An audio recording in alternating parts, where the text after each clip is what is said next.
Muy bien, continuamos. En el video anterior intentamos analizar esto con pruebas de T, intentamos normalizar estos datos, pero resultó que nada de lo que intentamos sirve. Entonces, tratar, vamos a ir al siguiente paso de lo que podemos hacer. Podemos utilizar otro tipo de pruebas, lo que se conoce como pruebas no paramétricas. La gran ventaja de estas pruebas es que no asumen ningún tipo de distribución. O sea, no les importa si es Poisson, si es normal, lo que sea. Denle cualquier tipo de datos, ellas pueden trabajar. Bueno, casi cualquier tipo de datos. En realidad, cada prueba paramétrica tiene sus características, pero en realidad es muy difícil que ustedes tengan datos que no puedan analizar con pruebas no paramétricas. La desventaja de estas pruebas es que tienen poco poder. ¿Esto qué significa? Que son muy malas para detectar las diferencias significativas. Eso significa que tiene que haber una diferencia muy grande, una diferencia tremenda entre sus sitios para que una prueba no paramétrica vea esas diferencias. Pero lo bonito de estas es que pueden utilizarlas con cualquier tipo de distribución. Vamos a ejemplificar esto. En realidad las pruebas no paramétricas son muchas, es toda una familia de pruebas enorme, pero nos vamos a ir con la prueba más sencilla. La prueba de U, también conocida como prueba de Mann-Whitney o prueba de Wilcoxon. Por estos tres personajes en diferentes momentos y de diferente manera contribuyeron al desarrollo de esta prueba. La prueba de U es básicamente un equivalente de la prueba de T. Compara dos conjuntos de datos y nos da si tienen diferencias significativas entre esos conjuntos de datos. La fórmula la tenemos aquí. Sacamos dos números de U. Y bueno, aquí el N1, N2 es el número de datos que tenemos. Por ejemplo, en este caso 11 y 11. Y el R es la suma de rangos. Eso lo vamos a ver más adelante. Pero lo importante, lo que tienen que ver aquí, es que la prueba de U no utiliza promedios ni varianzas, lo cual la distingue de, de la prueba de T, y lo cual la hace muy buena para datos que tienen valores extremos.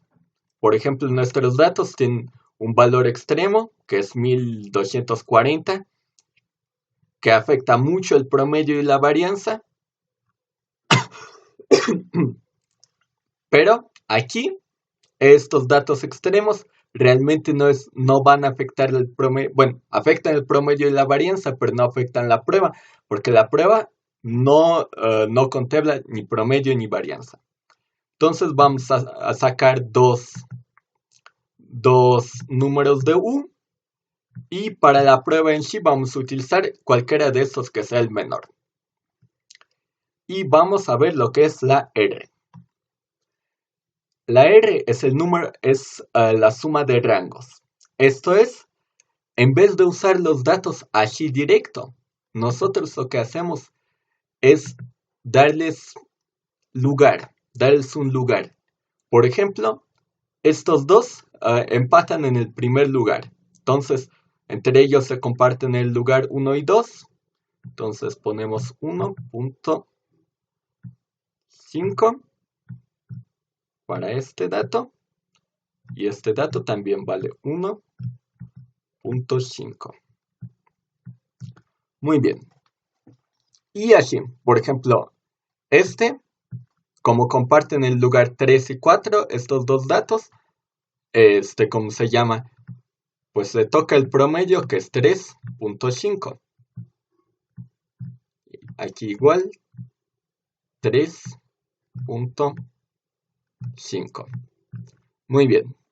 Y así vamos dándole valores. Este sería 5.5, 5.5. Este 6, porque ya no comparte con nadie, pues 6. Después seguiría este que es el 7, 8. Estos ya tenemos que sacar el promedio de su lugar y a cada uno le damos ese lugar.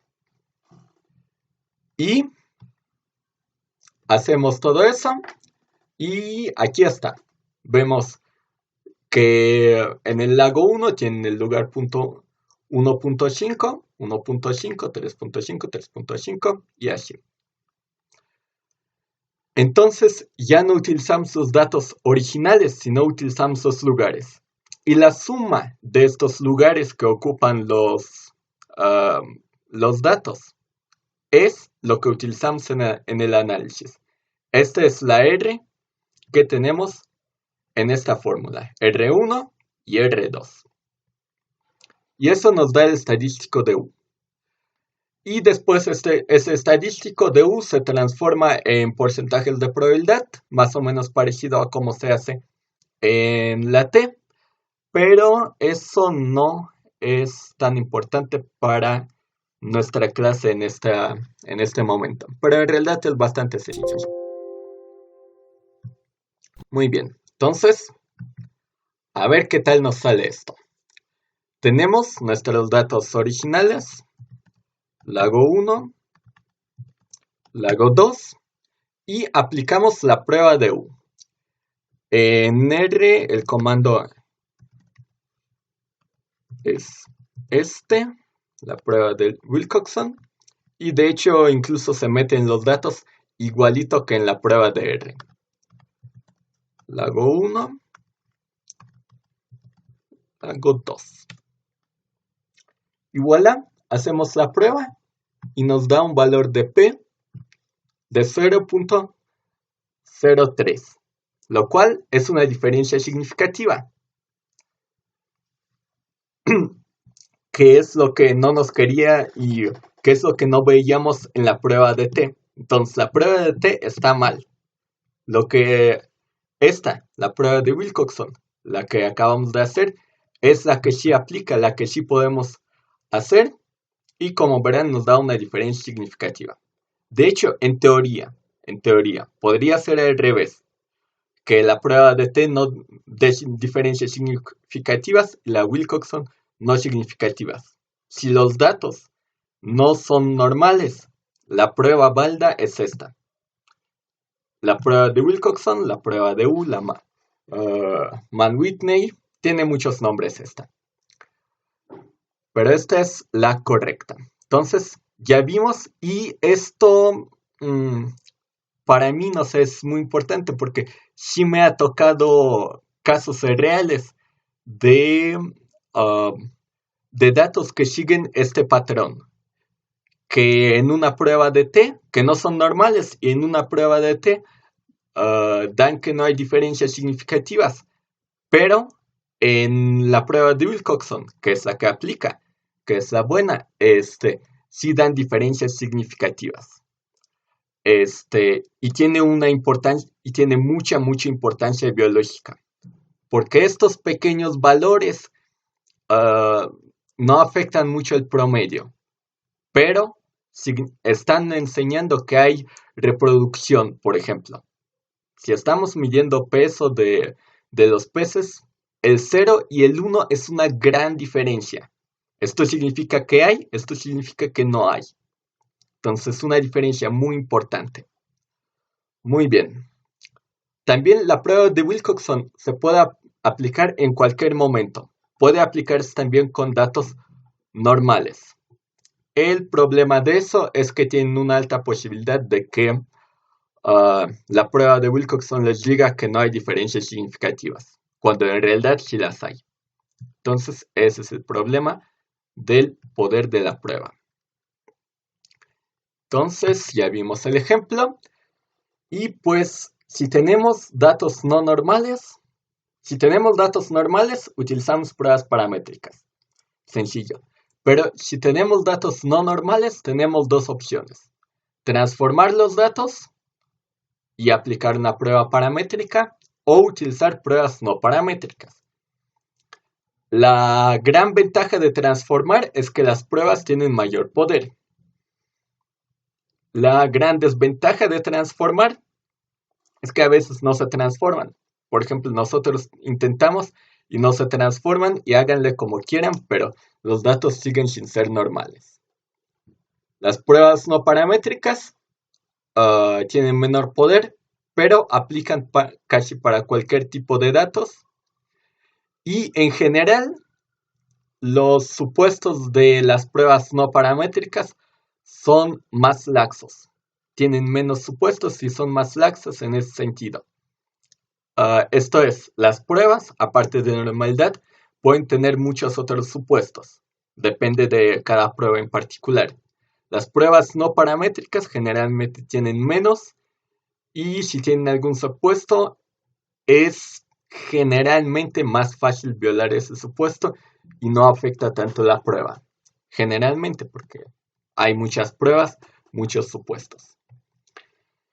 Y bueno, para finalizar, les dejo aquí una pequeña tablita de equivalencia de las pruebas. La prueba de T, que todos conocen, es igual a la prueba de U. En no paramétrico, el ANOVA es igual al Kruskal-Wallis. La correlación de Pearson es igual a la correlación de Spearman. Y la regresión lineal, en su versión, bueno, este no es exactamente no paramétrico, pero casi no paramétrico, es el GLIM. Entonces, uh, si en algún momento tienen un problema de que quieren hacer una prueba y resulta que sus datos no son normales, tranquilos, casi siempre existe una prueba no paramétrica para analizar sus datos y pues podrán hacer su trabajo. Muy bien. Y esto sería todo para esta parte de la estadística no paramétrica.